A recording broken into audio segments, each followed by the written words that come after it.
So here we have the Seat Ibiza on a 69 plate. I'm going to start off by hopping inside the car and running through some controls first of all. Okay, now that we're inside the car, we're going to start with the dials. On the far left-hand side, first of all, we've got the coolant temperature gauge.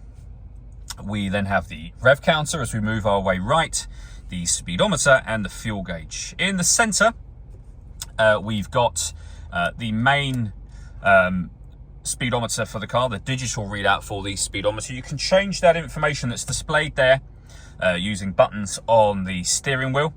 So there are various menus available to you, as you can see, and within each of those menus, various options as well.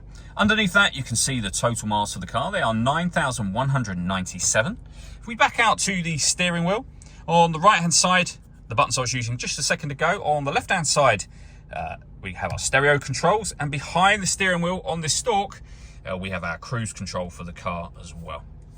Over in the center, you'll find the main touchscreens. This is where you can access your radio, of course, and you'll see that this car has got AM, FM, and DAB radio available. Down here, you can get back to the main menu. This is where you listen to your own music. And again, top left-hand corner, and you'll see loads of ways to listen to your music in this car, including Bluetooth audio. So once you pair your phone, you'll be able to make and receive phone calls and stream your music wirelessly as well. You can either go back to the main menu down here or just go straight to the phone icon and then follow the instructions on screen to pair your phone from there. Below that, we have dual zone climate control. So you can adjust the passenger and driver temperature. You can increase and decrease the fan speed.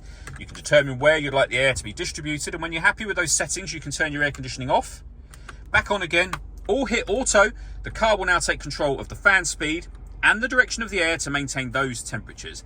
Any manual adjustment, as I've just made, will take auto off and allow you to put it back on your own settings.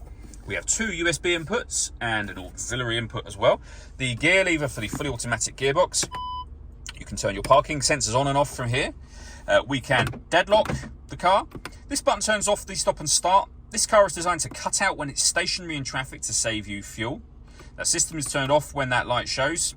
And then this button will change the driving setup of the car. So you can see up here, you have your options: Eco, Normal, Sport and Individual. And under Individual, you can customize the settings shown on screen now.